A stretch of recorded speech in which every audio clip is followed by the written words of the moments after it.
양승태 전 대법원장 시절에 일어난 재판 거래와 법관 사찰 의혹들이 하나씩 드러나고 있습니다. 고영한 전 대법관도 의혹에 관련됐다는 진술을 확보한 검찰이 압수수색 영장을 청구했지만 법원은 또다시 이를 기각했는데요. 법원과 검찰의 힘겨루기가 이어지고 있는데요. 관련 내용 전문가와 짚어보겠습니다. 염건웅 유원대 경찰소방행정학부 교수님이십니다. 어서 오십시오. 오세요. 안녕하세요. 예. 앞서 제가 이야기를 드린 것처럼 양승태 대법원장 시절 법원행정처가 이 부산 스폰서 판사비 의혹을 감추기 위해서 재판에 개입했다라는 정황이 드러났는데 검찰이 관련 진술을 확보했다고요? 네, 재작년 9월에 법원행정처 윤리감사관실이 작성한 문건에 이제 나와 있는 내용이고요. 이 부분을 검찰에서 확보를 했는데 당시에 이제 부산지법의 문모 판사가 건설업자 정모 씨의 재판과 관련해서 부당한 행동을 했다라는 겁니다. 항소심 재판과 관련해서 그 정보를 유출했다라는 그런 내용이었고요. 특히나 그 문 판사는 그 건설업자 정 씨에게 금품과 향응을 제공받았던 그런 상황이 드러났었습니다. 예. 그래서 이 문건에 보면은 이 재판이 제대로 진행된 것처럼 보일 필요가 있다라고 해가지고 구체적인 방안으로 종결된 변론을 직권적으로 다시 재개해라, 뭐 이런 내용까지 있었고 이 부분을 지금 고영한 전 대법관, 그러니까 대법관이었던 그 당시에는 법원 행정처장이었죠. 예. 행정처장이 부산 고법원장에게 직접 이 부분을 전달해서 시행하도록 해라라는 내용이 담겨 있었습니다. 네, 이 검찰은 고영한 전 대법관의 자택과 사무실에 대한 압수수색을 하기 위해서 이 영장을 청구를 했는데 법원이 이를 기각했습니다. 네, 지금 관련한 내용들이 다 기각이 되고 있어요. 그 내용이 지금 일단 임의 동행을 할 수 있고 임의 소환을 할 수 있는 그런 상황인데 임의 소환을 먼저 선행해야 된다라고 지금 얘기를 했고요. 여기 일단 강제적으로 지금 집행을 할 필요성은 없다라고 지금 얘기를 하고 있어요. 예, 네. 말씀을 해주셨지만 뭐 관련한 지금 영장들이 전부 기각되고 있다라고 이야기를 해주셨는데 네.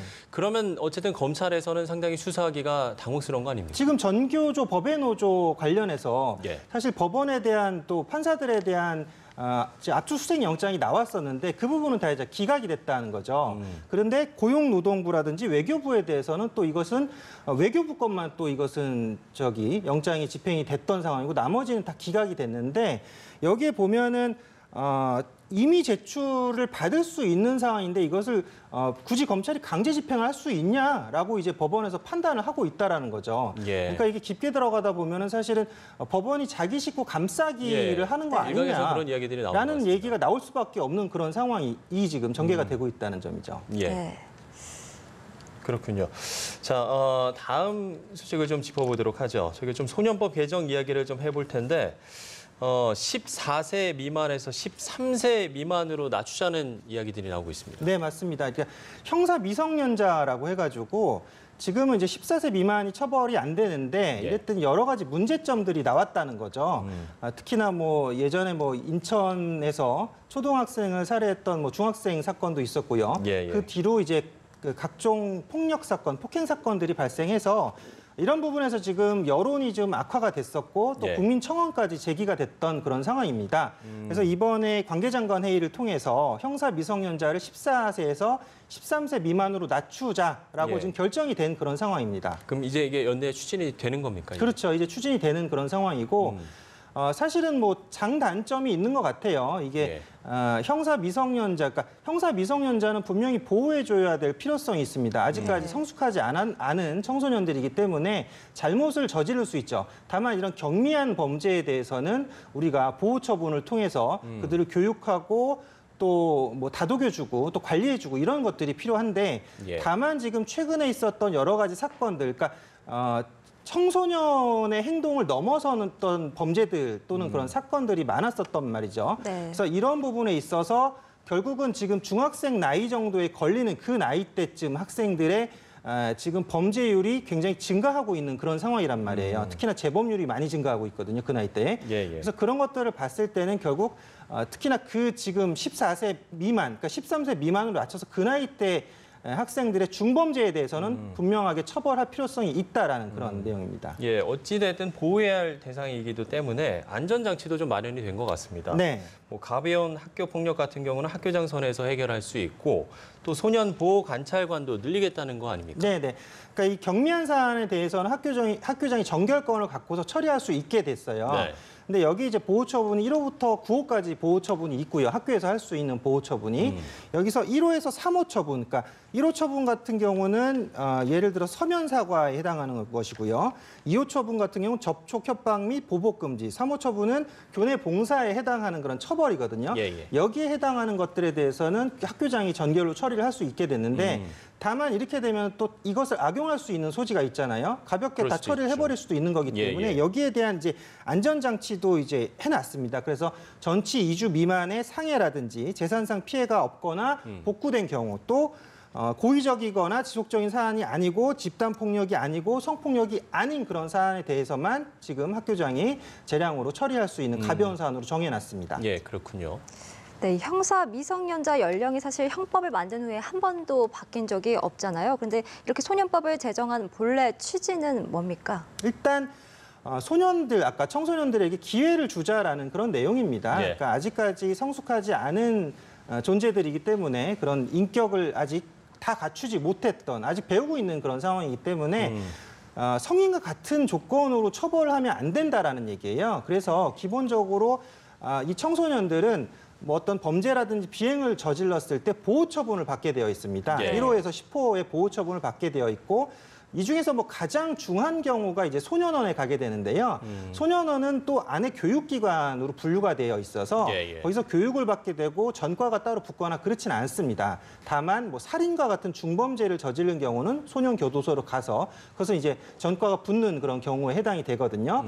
그렇기 때문에 아직 성숙하지 않은 청소년들에게 기회를 주자라고 해서 사실 전 세계적으로 다 소년법을 적용 거의 하고 있어요. 네. 다만 이제 미국 같은 경우는 예외 없이 뭐 아주 아까 살인죄 같은 그런 강력한 죄에 대해서는 미국은 이제 처벌 위주의 나라이다 보니까 좀 강력한 처벌을 또 하고 있는 경우도 거의 있지만 뭐 성인과 마찬가지로 네, 처벌합니까? 그 일부의 경우는 그렇게 하고 네. 있어요. 네네. 네, 그래서 우리나라 같은 경우도 사실은 지금 아까 형사 미성년자를 1살 낮추는 것도 중요하지만 또 여기에 맞게 아까 아직까지 발전할 수 있고 다시 죄를 뉘우치는 그런 학생들 뭐 이런 사람들에게는 그러니까 이제 범죄학에 보면은 낙인 이론이라는 게 있습니다. 예. 그러니까 사람에게 보이지 않는 낙인을 찍어버리면 결국 청소년들도 마찬가지고요. 그 가벼운 범죄에 대해서 낙인을 찍어버려서 다시 범죄자라는 낙인으로 사회에 인식이 돼버리면 뭐 학교라든지 사회로 다시 복귀할 수 없는 그런 상황이 되겠죠. 네. 그러다 보면 다시 범죄의 길로 빠지든 비행의 길로 빠질 수밖에 없거든요.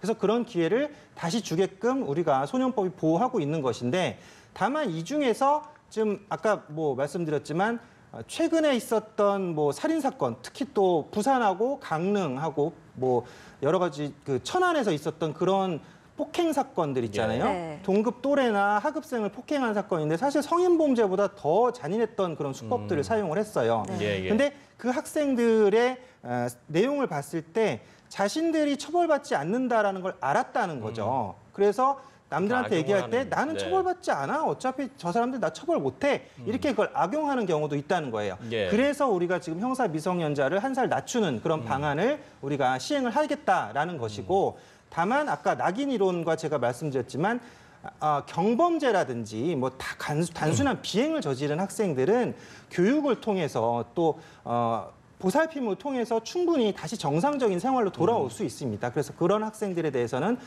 소년법에서 보호 처분이 필요한 것이고요. 예.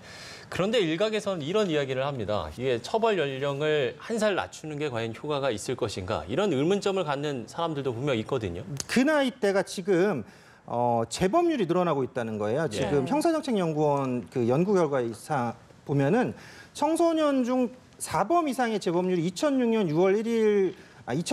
6.1%였는데 2015년 15.2%로 증가했다는 겁니다. 지금 그 나이대 연령을 말씀드리는 거예요. 지금 예. 14세 연령들이. 네네. 그러니까 결국 재범률이 증가하고 있다는 것은 나이를 면죄부로 여기고 있다라고 또 가정도 가능하다는 거죠. 그래서 특히나 아까 재범률도 증가하고 있지만 이들이 행하는 비행이라든지 범죄가 굉장히 잔혹해지고 있다. 예. 그래서 지금 잔혹한 수법을 쓰는 범죄들, 아까 말했듯이 동급생에게 무슨 기구를 사용해서 폭행을 한다든지 여러 그런 잔인한 그런 범행이나 비행에 대해서는 강력한 처벌이 필요하다. 그 나이대에 대해서는 처벌이 필요하다라는 공감대가 형성이 됐어요. 왜냐하면 청와대에서 지금 관련한 형사 미성년자를 낮추자라는 청원이 이 작년에 이제 올라왔었는데 그 26만 명이 넘어섰었거든요. 예, 예. 그리고 또 관련한 뭐 지금 아예 이 형사 미성년자에 대한 부분도 없애자라라는 그런 설문 결과도 지금 나왔어요. 그래서 지금 소년법의 일부 조항을 개정해서 처벌을 강화해야 된다라는 응답이 64.8%가 나왔고 예.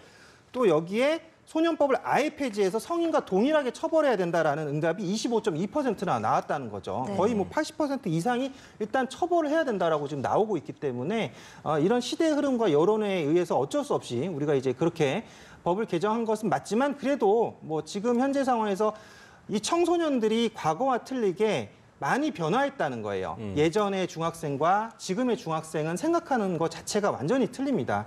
뭐 질풍노도의 시기라고도 표현하기도 하고 예. 또 뭐 중2병 뭐 이런 얘기도 하는데 네. 물론 다들 정상적인 중이겠지만 아까 말했듯이 그들이 예전에 그런 순수했던 중이가 아니게 바라보는 시선들이 이제 존재한다는 거예요. 그들이 예, 예. 어떤 성인과 같은 생각들을 하고 성인과 같은 범죄 기법을 사용하고 네. 그래서 잔인한 그런 범죄 행위들이 일어나고 이런 것들에 대해서 이 연령대가 이제는 처벌을 받아야 된다라는 그런 공감대가 형성된 상황이라는 거죠. 네, 이제 좀 다른 주제로 넘어가 보겠습니다. 대법원이 양심적 병역 거부에 대해서 공개 변론을 진행을 했습니다. 이 병역 기피 수단으로 악용될 수 있다는 입장과 또 소수자 인권을 보호해야 한다 이런 입장이 팽팽하게 맞서고 있는데 이번 유죄 판례가 좀 바뀔 가능성이 있을까요? 어떻게 보시나요? 그러니까 이제 지금 양심적 병역 거부에 대해서 결과적으로 최종 판결을 하는 대법원에서는 결국 유죄를 선고를 했습니다. 네. 계속적으로 유죄. 그러니까 끝에서는 결국 유죄였는데 지금 최근에 있었던 판결들의 1심, 2심의 판결들이 계속 바뀌고 있다는 거예요. 그래서 양심적 병역 거부, 그러니까 종교적 이유로 양심적 병역 거부를 한 두 건의 재판에 대해서는 1심, 2심이 다 결국 유죄를 받았고요. 또 한 건은 1심에서 유죄를 받았는데 2심에서 무죄로 다시 뒤집혔어요. 네. 그리고 예비군에 그러니까 병역은 마쳤는데 예. 예비군을 참석하지 않겠다라고 거부한 사람도 지금 재판에 올라가 있는 그런 상황이거든요. 그래서 지금 이런 양심적 병역 거부에 대해서 대법원은 유죄라고 판결했는데 1심과 2심에서는 계속적으로 번복되고 바뀌는 그런 이유가 무엇이냐. 지금 양심적인 양심적 병역 거부에 대해서 어떻게 나와 있냐면 현역 입영 또는 소집 통지서를 받은 사람이 정당한 사유 없이 뭐 입영일이나 소집일에 응하지 않으면 처벌받는다 이 내용인데 예. 네. 여기 이제 정당한 사유라는 이 5글자가 굉장히 애매모호하고 애매모호하죠. 판단하기 어렵다는 거죠. 네. 이것에 대해서 아까 양심적 병역 거부에 대한 문제점이 이제 나오고 있는 그런데 이 정당한 사유를 법관들마다 다르게 판단한다는 그런 지금 상황에서 지금 그래서 30일에 지금 이 양심적 병역 거부와 관련해서 시민사회 단체, 검찰 그리고 법원, 대법관까지 다 모이는 그런 공청회를 열었어요. 예. 그래서 원래 2시간 만에 끝나는 토론이었는데 그게 열띤 토론으로 이어져가지고 4시간 동안 토론을 그러게요. 진행했던 그런 네. 상황입니다. 네. 올해 안에 대체복무제 도입도 예고돼 있지 않습니까? 지금 뭐 정치권 일각에서는 뭐 지뢰 제거 등의 임무에 도입을 해야 된다 이런 주장도 있는데 글쎄요 좀 납득할 만한 대체복무제 뭐 어떤 것이어야 할 거라고 생각하십니까? 이 대체복무제에 대한 그 합당한 사유로 되는 게 사실은 지금 뭐 시민적 및 정치적 권리에 관한 국제 규약, 뭐 자유권 규약이라고 해요. 네. 이것을 지금 기본적으로 양심적 대체복무 또 인권에 대한 보호 차원에서 우리나라도 이 규약에 의해서 우리가 지금 대체복무가 가능하다라고 지금 법리적 좀 해석을 하고 있는데 사실은 외국법도 우리나라에서 뭐 국제법적 효력을 국내법을 갖고 있는 경우도 있긴 하지만 다만 우리나라는 이제 특수한 상황이라는 거죠. 결국은 이제 분단 국가, 그렇죠. 정전 국가인 그런 상황에서 이 외국의 법규를 갖다 우리나라의 사안에 적용을 해서 우리나라의 특수한 상황에서 그게 양심적 병역이 거부가 되는 거냐? 뭐 이런 반론도 있는 것이고요. 예, 예. 또 뭐 대다수 군대 나오신 분들은 왜 저들만 양심적이란 이유로 병역 거부가 가능하냐? 그 양심적에 대해서 그럼 그것이 개인적으로 양심적으로 판단하면 다 그러면 거부할 수 양심적 있는 거부, 거냐? 뭐 병역 이런 거부가 아니냐. 의문들이 사실은 나오고 있어요. 그러다 보니까 지금 양심적 대체 복무를 우리가 시행하게 된다라고 했을 때 그러면 그들에게 어떤 임무가 주어져야 되느냐. 그러니까 외국 사례를 좀 보시면 될 것 같아요. 대만 같은 경우도 양심적 복무제를 채택을 하고 있는데 지금 기존에 있던, 그러니까 자신들이 기존에 갖고 있던 복무 체계 또는 기간보다 훨씬 더 한 2배 정도 긴 기간 동안 복무를 하게 만듭니다. 네. 그리고 사회에서 좀 어려운 직업군에 속해 있는 일들, 그러니까 예를 들어 소방이라든지 뭐 경찰 업무라든지 뭐 그 산불 감시 또는 뭐 노인에 대한 뭐 요양 뭐 시설에서 뭐 사실 그루들 보살피는 업무들, 그러니까 보통 일반인이 하기 좀 힘든 업무들에 투입이 되는 경우들로 대체 복무를 시행을 하고 있어요. 그래서 우리나라 같은 경우도 마찬가지로 지금 이 시행에 대해서 여러 가지 소방서, 교도소 논의들이 근무, 나왔고 지금 복무기간 관련해서 정부 방안이 육군 병사 복무 기간의 1.5배로 하자. 36개월이요. 네. 그렇죠. 27개월이라고 해요, 지금. 예, 27개월. 1.5면 27개월이라고 하고 2배로 하면 36개월. 이렇게 해서 두 가지 안을 지금 검토를 하고 그렇군요. 있는데 지금 자한당 쪽의 한 의원께서는 지금 공군 곤궁 병력의 2배 기간인 44개월까지 한번 해보자. 뭐 이렇게 주장을 하기도 그런 한 상황입니다. 근데 여기에서도 다른 얘기가 나오는데 그럼 기존의 1.5배나 2배의 그 기간을 복무를 하게 되면 이것은 또 다른 징벌인 것 아니냐. 네. 또 이 사람들의 인권에 대한 문제가 나오는 게 아니냐. 이런 얘기가 나오지만 대체 복무가 시행이 된다라고 하면 분명히 어느 정도 현역을 자신들이 정당하게 갔던 그 사람들. 그러니까 지금 여기서 복무가 면제되는 건 사실 신체적인 이유밖에 없어요. 신체적인 어떤 한계점이라든지 신체적인 문제가 있을 때만 되는데 이거 정신적 이건 자신의 생각과 양심에 따라 종교적 이유에 따라서 면제가 되는 거기 때문에 네. 이 복무를 하기 위해서는 결과적으로 기간을 좀 늘려서 복무를 하는 게 맞다고 보고요. 또 거기에 좀 사회적으로 어려운 일들을 시킨 것도 맞다고 보여집니다. 네, 지금까지 염건웅 교수님 모시고 이야기 나눠봤습니다. 오늘 오늘 말씀 말씀 고맙습니다. 감사합니다.